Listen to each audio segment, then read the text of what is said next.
नमस्कार दर्शकबिन समय चक्रको नयाँ श्रृङ्खलामा यहाँलाई हार्दिक स्वागत गर्दछु। म विक्रम श्रेष्ठ। नेपाल एयरलाइन्सको जहाजबाट बिहीबार राति कतारको दोहा जान लागेका 100 जना यात्रुलाई जहाजमा सिट खाली नभएको भन्दै विमानस्थलबाटै फर्काइयो। टिकट लिइसकेका यी यात्रुहरूलाई फर्काइएको यो कुरा सुन्दा तपाईलाई विश्वास लागेन होला। लागोस् पनि कसरी। 10 बजे जहाज उड्नु छ भने 5 बजे एयरपोर्टमा बोलाएर अल्मलाउने विमानस्थलको पूर्व तयारी हेर्दा यस्तोसम्म होला भन्ने सोच्नु पनि फोक्कड हो।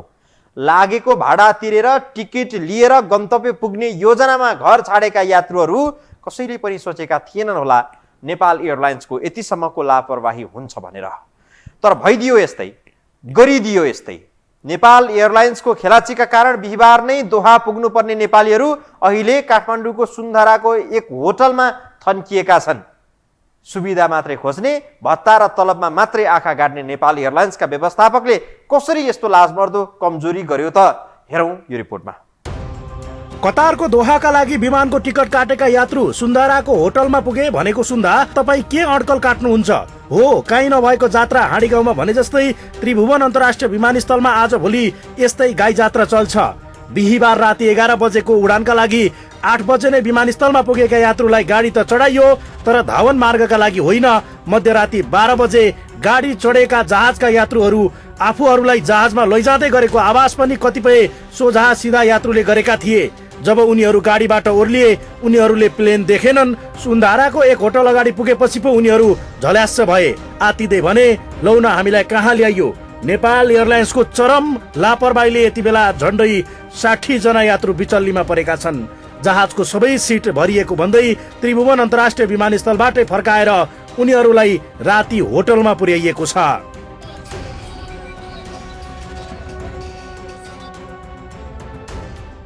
सरसर्ती हेर्दा यसले पनि के बुझिन्छ भने एउटै समयमा दोहोरो टिकट काटेर नागरिकमाथि स्वास्ती सहित लुटकोट धन्दा चलिरहेको छ।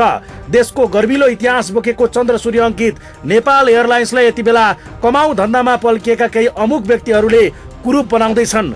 एयरलाइन्सको टिकट काटेर यात्रु बिचल्लीमा परेको यो पहिलो पटक होइन।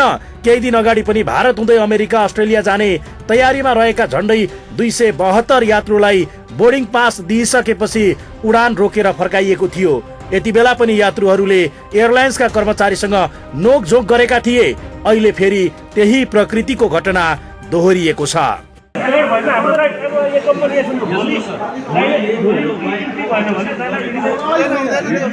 कमिसन र आर्थिक चलखेलमा वायु सेवा निगम, नागरिक उड्डयन प्राधिकरण र बिचौलियाहरूको साँठगाँठले यात्रुहरूले दैनिक शास्ति भोगिरहेका छन्। चन्द्र सूर्य अंकित ध्वजावाहक विमानको प्रतिष्ठा धुमिल पार्ने गरी हवाई माफियाहरूले भारतीय र चाइनिज निजी कम्पनीलाई पोस्दा विद्यमान समस्या आएको हो, जसका कारण नेपालीले शास्ति भोगिरहनु परेको छ। नेपाल एयरलाइन्सको बदमासी यतिमा मात्र सीमित छैन। विमानस्थल भित्रैका कर्मचारीका अनुसार केही दिन अगाडि काठमाडौँबाट विमानका यात्रुलाई भेडा बाख्रा जस्तो गाडीमा कोचेर भैरहवा विमानस्थलबाट उडाउने काम भयो। यसले पनि प्रष्ट हुन्छ माफिया र भित्रियाहरूको सेटिङमा आज भोलि ध्वजावाहक विमानलाई धुमिल बनाइदिन्छ। नेपाल एयरलाइन्सले यात्रुलाई दिएको शास्ति र पीडाको विषयमा हामीले पटक पटक खबरदारी गर्दै आएका छौं। निरीह राज्य संयन्त्रको मौन स्वीकृति र उनीहरूको तथास्तुमा नेतृत्वमा पुगेकाहरूले यति बेला नेपाल एयरलाइन्सलाई खाल्डोमा हाल्दैछन्। सयौं यात्रु बोकेर बेगमा आकाशमा उडान भर्न सक्ने क्षमता भएका विमानहरूको धरातल भने जमिनमा भासिँदैछ। तालुक निकाय यसको जिम्मेवार हुनुपर्छ कि पर्दैन? होटलमा राखेको प्यासेन्जरलाई पनि अब हामी भोलिको फ्लाइटमा 3:30 राखेर चाहिँ सबैजनालाई हामी चाहिँ उडाउनलाई इक्विपमेन्ट चाहिँ चेन्ज गरिसकेका छ। भोलिसम्म क्लियर हुन्छ। यो चाहिँ अब कहिलेकाहीँ जहाज टेक्निकल हुँदा यो सामान्य प्रक्रिया नै हो, यस्तो हुन्छ।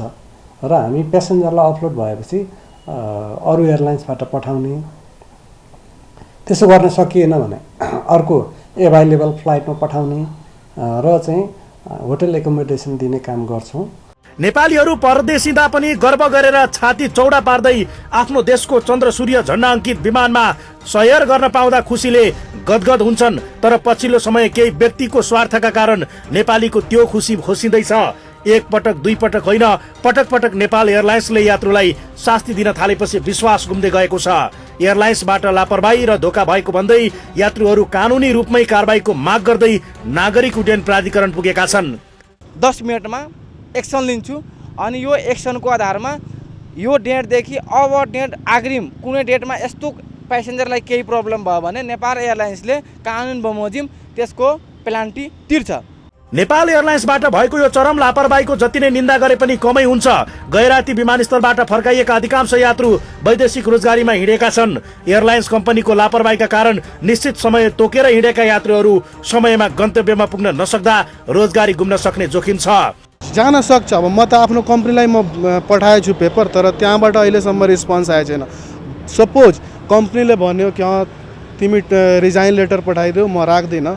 नेपाल एयरलाइन्सले सामान्यतया सडकमा गुड्ने सार्वजनिक यात्रुवाहक बसको जति पनि सावधानी अपनाएको छैन। आज भोलि बसको टिकट पनि बिरलै दोहोरो काटिएको भेटिएला, तर देशको सान मान र प्रतिष्ठा बोकेको ध्वजावाहक विमानको अवस्था भने लाज पनि लजाउने खालको छ। यसको जिम्मेवारी लाज पचाएर बसेका नाम मात्रका नेतृत्वले लिनुपर्छ। नागरिकलाई शास्ति दिएर लुट मचाउने छुट कदापि यिनीहरूलाई छैन। अहिले यात्रुहरू दोहा पुगेर कोही त्यहीँ बस्थे, कोही त्यहाँ ट्रान्जिट लिएर युरोपियन देशहरू पुग्थे। उनीहरूको यात्रा तालिका नै भद्रगोल बनाइदिएको छ नेपाल एयरलाइन्सका कर्मचारीहरूले। उनीहरूले आफू बच्नका लागि जे जस्तो तर्कहरू पेश गरे पनि यात्रुमाथि गरिएको यो व्यवहार नेपाल एयरलाइन्समाथिको खस्कदो साखलाई झनै गिराउने कार्य अक्षम्य छ। झन्डै झन्डै दिन बिराएर हुने यस्ता कमजोरीहरू किन भइरहेको छ? कसको खेलाचीका कारण यो भइरहेको छ? त्यो देखाउनेछौँ ब्रेकपछि।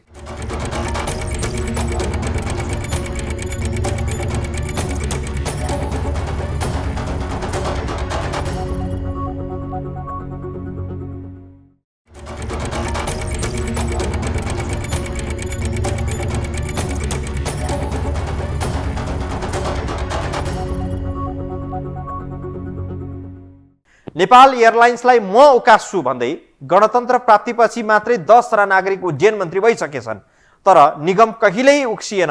झन झन खस्काउने र स्वयं मन्त्री मात्रै मोटाउने धन्दा चलिरह्यो। वाइड बडी खरिददेखि निगमका जहाज उडाउने तालिकामा समेत सेटिङ गरेर धन्दा गरिरहे। त्यहाँ नियुक्त हुने कार्यकारी प्रमुख समेत आफ्नो अनुकूलको खोज्ने र राम्रोलाई भन्दा हाम्रोलाई प्राथमिकता दिँदा आज निगमको हालत धमिरो लागेको अवस्थामा पुगेको छ। यो कसको टसलले गर्दा भइरहेको छ त? हेरौँ यो रिपोर्टमा। मुलुकको राष्ट्रिय ध्वजावाहक नेपाल वायुसेवा निगम संस्कृति पर्यटन तथा नागरिक उड्डयन मन्त्रालय मातहत छ। गएको 6 वर्षमा नेपाल वायुसेवा निगमको नेतृत्व 6 पटक नै परिवर्तन भइसकेको छ। अर्थात् औसतमा नेपाल वायुसेवा निगमलाई एक व्यक्तिले 1 वर्ष पनि मुस्किलले नेतृत्व गरेका छन्। यसले वायुसेवा निगम भर्ती केन्द्रको अखडा हो भन्ने कुरामा बल पुग्छ। सरकार फेरिँदा हुने राजनीतिक भागबण्डामा वायुसेवा निगमलाई पनि कमाउ अड्डाको रूपमा अदृश्य सूचीमा राख्ने गरिएको छ, जसका कारण निगम धमिरा लागेको देवल जस्तो खोक्रो भएको छ। यसमा पुग्ने अधिकांश व्यक्ति आर्थिक चलखेलमा नेता रिजाएरै त्यहाँ पुग्ने गरेका छन्। अहिले नेपाल वायुसेवा निगमको कार्यकारी अध्यक्ष हुन् युवराज अधिकारी। आर्थिक चलखेल र मन्त्रीसँगको विवादमा लपेटिएका युवराज र नेपाल नागरिक उड्डयन प्राधिकरणका महानिर्देशक प्रदीप अधिकारी बीचको टसलले पनि 64 वर्ष लामो इतिहास बोकेको नेपाल एयरलाइन्स धराशायी बन्दैछ। अनएभोइडेबल सिचुएसनमा त्यसो गर्ने हो। प्यासेन्जरलाई हामीले बुकिङ गरेर डेस्टिनेसनमा पुर्याउने एयरलाइन्सको जिम्मेवारी हुन्छ, तर परिस्थिति कहिलेकाहीँ त्यस्तो सृजना हुन्छ जसले गर्दा चाहिँ अफलोड गर्नुपर्छ।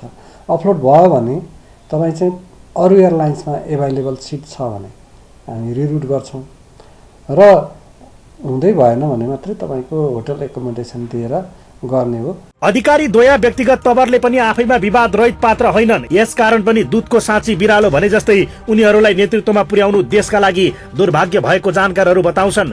नागरिक उड्डयन प्राधिकरणका महानिर्देशक प्रदीप अधिकारी आफूभन्दा सिनियर आधा दर्जन बढीलाई पाखा लगाएर नेतृत्वमा पुगेका व्यक्ति हुन्। उनी यसअघि नै नेपाल एयरलाइन्सको उडान कटौती गरेर भारतीय निजी कम्पनी इन्डिगोलाई पोस्न लागि परेको भन्दै विवादमा तानिएका थिए। म फेरि ऐनको म गर्छु। हाम्रो ऐनमा के लेखिएको छ भने अब महानिर्देशकको पदको लागि तपाईको चाहिँ अधिकृत भए पुग्छ भनेर लेखिएको छ। त्यो बेसमा मलाई लाग्छ यो मिलेको कुरा छ। तर त्यहाँ 6 जना 12 तह कार्यरत हुनुहुन्छ भने अब उहाँहरू सिनियर हुँदा हुँदै चाहिँ अब नेपाल सरकारले नियम ऐनमा छ भन्दैमा गर्नु कतिको उचित हो? त्यो त नेपाल सरकारले नै बुझ्नुपर्ने कुरा हो। अहिले 6 जना त्यहाँ जो 12 तहको हुनुहुन्छ उहाँहरू सिनियर हुनुहुन्छ, उहाँहरू अब अहिलेको महानिर्देशकको अन्तर्गत हुनुहुन्छ। व्यक्तिगत रूपमा आर्थिक लाभ लिएर उनले विदेशी निजी कम्पनी पोसेको भन्दै भित्रैबाट विरोध सुरु भएको थियो। प्रदीपले नै दादागिरी शैलीमा विमानस्थलमा हस्तक्षेप गरेर उडान अवरुद्ध गर्दै आएको कर्मचारीको आरोप छ। तर गैराती विमानस्थलबाट फर्काइएका यात्रुहरूले भने नेपाल वायु सेवा निगमलाई कारबाहीको माग गर्दै नागरिक उड्डयन प्राधिकरण गुहारेका छन्। उनीहरूले कानुनी रूपमै कारबाहीको माग गर्दै उजुरी दिएका हुन्। आर्थिक लाभका लागि व्यक्तिले चलखेल गर्दा संस्था त धराशायी भएको छ नै, गर्बिलो इतिहास बोकेको नेपाल वायु सेवा निगम नामेट हुने अवस्थामा पुगेको छ। राजनीतिक नियुक्तिहरू विचारका आधारमा, आस्थाको आधारमा, नाता गोताको आधारमा भर्ती गर्ने गरिन्छ। कार्य सम्पादन करार गरिएको हुँदैन। योग्यता, भिजन, मिसन, गोल र स्ट्राटेजिक प्लानिङहरू आउने कार्यकारीहरूसँग केही पनि हुँदैन। कुनै समयमा त हवाई जहाज चढेको पनि अनुभव नभएका मान्छेहरू पनि निगममा कार्यकारी भएर ल्याइदिए। यस्ता मान्छेले अपरेसनल टर्महरू पनि बुझेकै हुन्न। वायु सेवा निगमका कार्यकारी अध्यक्ष युवराज अधिकारीलाई आर्थिक लाभ लिई चार्टर फ्लाइटमा चलखेल गरेको भन्दै तत्कालीन पर्यटन मन्त्री प्रेम आलेले स्पष्टीकरण सोधेका थिए। केही समय निलम्बनमा परेका उनी पछि अदालत गुहारेर नेतृत्वमा आएका हुन्। नेतृत्वमा रहेका व्यक्तिले संस्थाप्रति माया भन्दा पनि मागी खाने भाडो बनाएर वायु सेवा निगमलाई धुजा बनाउँदैछन्। 2073 साल यता 6 वर्षमा 7 जना पर्यटन मन्त्री भएका छन्, जसमा जीवनबहादुर शाही, जितेन्द्र नारायण देव, रविन्द्र प्रसाद अधिकारी, केपी शर्मा ओली, योगेश भट्टराई, भानुभक्त ढकाल र प्रेम आले मन्त्री भइसकेका छन् भने अहिले जीवनराम श्रेष्ठ मन्त्रालय सम्हालिरहेका छन्। यसैगरी निगमले पनि 6 वर्षमा 6 वटै नेतृत्व पाएको छ, जसमा सुगत रत्न कंसाकार महाप्रबन्धक, मदन खरेल कार्यकारी अध्यक्ष, सुशील घिमिरे अध्यक्ष, डिम प्रसाद पौडेल महाप्रबन्धक, युवराज अधिकारी कार्यकारी अध्यक्ष र दिपु ज्वारचन महाप्रबन्धक भएका छन्। यही नेतृत्वको लिस्टलाई सरसर्ती हेर्दा पनि अड्कल काट्न सकिन्छ। यहाँ संस्थालाई माया गर्ने भन्दा कमाउन लालयित हुनेहरू नेतृत्वमा पुगेका छन्, जसका कारण अहिले नागरिकले छिटो, छरितो र भरपर्दो यात्रा होइन, पटक पटक झन्झट र पीडा भोगिरहेका छन्। नेपाल वायु सेवा निगम र नागरिक उड्डयन प्राधिकरणको हाकिमहरूको नियुक्ति र सञ्चालनमा योग्यता हेरिँदैन। यहाँ शक्तिको आडमा नियुक्ति दिइन्छ र नियुक्त भइसकेपछि ती अधिकारी जहिल्यै पनि आफ्नो र नियुक्त दिलाइदिने शक्तिको दाहिना हुने गर्नाले स्थिति यो अवस्थामा आइपुगेको हो। सुन्धारा होटलसम्म पुगेका यात्रुहरूको अनुहारमा हेर्दा नेपाल एयरलाइन्सको दुर्दिन झनै ओह्रालो लाग्ने लाइनमा छ भन्ने प्रष्ट भइसकेको छ। बाँकी प्रसङ्ग जोड्नेछौँ ब्रेकपछि।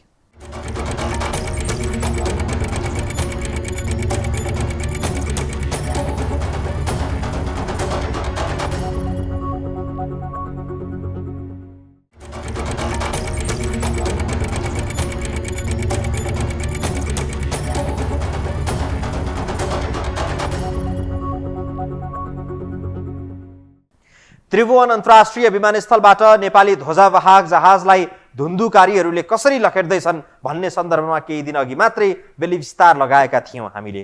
भारतीय एयर इन्डिगोको जहाजलाई काठमाडौँमा बिजनेस बढाउनका लागि नेपाली जहाजलाई भैरहवा लखेटियो। भैरहवाको विमानस्थलबाट पनि अन्तर्राष्ट्रिय उडान भर्नका लागि भनेर भनिएको छ भन्नलाई झट्ट सुन्दा हो जस्तै लाग्छ। अर्बौं लगानी गरेर तयार पारिएको भैरहवाको एयरपोर्टले बिजनेस पाउनुपर्छ, यसमा दुई मत छैन। तर एयरलाइन्स कम्पनी र नागरिक उड्डयन प्राधिकरणको सफा नियतले यसो भएको छैन। यदि त्यसो हुन्न थियो भने नेपाली जहाजको तालिका कटौती गरेर एयर इन्डिगोको जहाजलाई किन उडान संख्या थप्नु परेको थियो काठमाडौँ दिल्लीका लागि? यसरी सेटिङमा चल्ने नागरिक उड्डयन प्राधिकरण र नेपाल एयरलाइन्सका हाकिमहरूले देशलाई दिनदिनै खोक्रो बनाइरहेको छ। बाँकी हेरौँ यो रिपोर्टमा।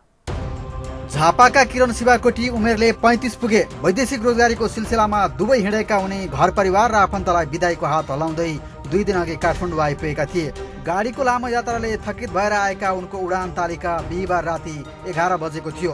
तोकेको समयभन्दा 3 घण्टा अगाडि त्रिभुवन अन्तर्राष्ट्रिय विमानस्थल पुगेका उनी यति बेला दुबई नभएर अहिले सुन्धाराको होटलमा पुगेका छन्। नेपाल एयरलाइन्स मार्फत कतार हुँदै विभिन्न देश जान लागेका झन्डै 60 जना यात्रुहरू एयरलाइन्सको गैर जिम्मेवारीपनले विमानस्थलबाट फर्किनु परेपछि होटलमा पुगेका हुन्। निकम्मा राज्य संयन्त्रको यो हदसम्मको लापरवाहीका कारण उनीहरू आक्रोशित भएका छन्। विदेश हिँडेका उनीहरू कसैसँग पनि साथमा नेपाली नोट छैन। सुन्धाराबाट हिँड्दै उनीहरू बिहानी पखको घाम चिचल्न नपाउँदै नागरिक उड्डयन प्राधिकरणको ढोकामा न्याय माग्न पुगेका थिए। प्राधिकरण परिसरमा आइपुग्दा त्यहाँ सुरक्षा गार्डभन्दा अरू थिएनन्। कर्मचारी त आउने समय नै भएको थिएन। 10 बजेपछि बिस्तारै केही कर्मचारी प्रवेश गर्न थाले। उनीहरू प्राय सबैजना मलिन अनुहारमा थिए। हामी पुग्दै गर्दा सुरुमा प्राधिकरण कर्मचारीले कुनै चासो नदेखाएको गुनासो सुनाउँदै थिए। उनीहरूको गुनासोलाई ध्यान नदिएपछि प्राधिकरण पनि केही बेर चर्काचर्की चलेको थियो। उहाँले आफै एक्सेप्ट गर्नुभयो क्राइम जस्तो भयो उसले आफै भन्दै थियो यो थर्ड टाइम नेपाल एयरलाइन्सको बारम्बार हामीले उसलाई एक्सन लिएछौँ तर गाडी पेनाल्टी पनि गरेका छौँ। होटलको व्यवस्था गरिदिन्छु होइन, हामीलाई होटल चाहिएन, केही छैन, हामीलाई इमिडिएट पुर्याइदिनु। परिवारको जिम्मेवारी काँधमा बोकेर रङ्गीन सपना बुन्दै विमानस्थल पुगेका किरण शिवाकोटी मलिन अनुहारमा साथीभाइहरूसँग गुहार माग्दै थिए। उडान कहिले हुने हो त्यसको टुङ्गो छैन। उनी भन्दै थिए आफ्नै देशमा भोग्नु परेको यो पीडा शब्दमा भन्दा कमै हुन्छ। गल्फमा जानेहरू चाहिँ लेबर हो होइन, लेबर हो, लेबरलाई जसरी पनि पेल्न सकिन्छ भन्ने खालको कुरो त सबै लेबर हुँदैन। लेबर चाहिँ के मान्छे होइन र? उसको पनि उत्तिकै अधिकार छ नि, हाम्रो पनि उत्तिकै अधिकार। हामी लेबर हो, हामीलाई श्रम गरेर पैसा पठाएर उहाँहरू धानिनु भएको छ, उहाँहरूको सेलरी हाम्रैबाट आइरहेछ भनेपछि उहाँहरू त खालको रेस्पोन्सिबिलिटी गर्नु भएन नि। उहाँहरूको बिजनेस कोसँग चलेको छ भन्दा हामीसँग चलेको छ। यदि हामी नजाइदिनु भने एयरलाइन्स के खाली गरेर आउँछ? आउँदैन नि। भनेपछि जति हामीलाई सुविधा दिनु उति हामी जान्छौँ नि आफ्नो देशको हो, किन अरूलाई एयरलाइन्स जाने? त्यो हो क्या हाम्रो भने। यति बेला राज्यले गैर नागरिकलाई जस्तो जुन व्यवहार गर्यो उनीहरूका लागि यो परिवार छोडेर विदेशिनु पर्दाको भन्दा ठुलो पीडा भएको छ। यता नागरिक उड्डयन प्राधिकरणले भने कर्मकाण्डले जवाफ दिएको छ। वायु सेवा निगमलाई आवश्यक परेको खण्डमा कारबाही गर्ने भन्दै प्राधिकरणले रेडिमेड जवाफ दिएर पन्छिएको छ। उसले पनि यस्ता लापरवाही गर्नेलाई कारबाही गर्छौँ भनेर भन्न सकेको छैन। के छ भनेदेखि अब यो जहाजमा उडानको जिम्मा लिने भनेको सम्बन्धित वायु सेवा कम्पनीले हो। उसको उडानको जहाजको क्षमता कति छ त्यो अनुसार मात्रै टिकट बेच्नुपर्छ होइन। टिकट सिट क्षमताभन्दा बढी टिकट बेचेपछि उसको यसमा चाहिँ लापरवाही देखियो होइन। यो कुरो हामीले थाहा पायौँ, प्राधिकरणको उसमा जानकारीमा यो विषय आयो। अब हामी नेपाल एयरलाइन्सलाई किन यस्तो भएको भनेर हामी उसलाई चाहिँ पत्रचार गर्छौँ। त्यसको जवाफ के आउँछ त्यसपछि अनि अगाडि कसरी बढ्ने भन्ने हामी सल्लाह गरेर अगाडि बढ्छौँ। होइन यस्तो हुन्छ, जस्तै यो यस्तो घटना त अगाडि आएको मलाई थाहा छैन। जुन केही समय अगाडि भएको भनेको चाहिँ उसले उडान अनुमति नलिकन चाहिँ टिकट बेचेर यात्रुले बिचल्ली भएको उसमा उसले क्षमा याचना गरेर यस्तो नदोहोरिने प्रतिबद्धता व्यक्त गरिसकेका छ। र यो विषयमा पनि अब हामी फेरि उसलाई पत्रचार गर्छौँ, सोध्छौँ के भएको, त्यसपछि मात्रै उसको जवाफ आएपछि हामी अगाडि बढ्छौँ। यसलाई चेतावनी दिन सक्ने र आइन्दा यस्तो घटना नदोहोऱ्याउने गरी उसको कमिटमेन्ट लिएर पत्रचार गर्छौँ। नेपाल एयरलाइन्सको चरम लापरवाहीले किरण शिवाकोटी मात्र होइन उनी जस्ता दर्जनौं नेपाली अलपत्र परेका छन्। तालुक निकायको यो खालको रवैयाले विदेशी रोजगारीमा जाने युवाहरूले आफ्नै देश र विमानस्थलबाटै दैनिक शास्ति भोगिरहेका छन्। काठमाडौँ एयरपोर्टमा नेपाल एयरलाइन्सले देखाएको यो गाई जात्रा पहिलो चाहिँ होइन र अन्तिम पनि सम्भवतः हुने छैन। असफल, अयोग्य, उचालेर थपक्क राखिदिएका हाकिमहरू रहुन्जेल प्राधिकरण र निगमको हालत झनै बिग्रदै जाने निश्चित हो। सुधारको अपेक्षा गर्नु मूर्खता नै हो, तर यो हदसम्मको कमजोरी लापरवाही चाहिँ निगमबाट कहिल्यै नहोस्। अलिअलि भए पनि देश सरकारी जहाजको इज्जत जोगाइदिनु। हवस् त दर्शकवृन्द, आजलाई समय चक्र यति नै। बिदा दिनुहोस्। नमस्कार।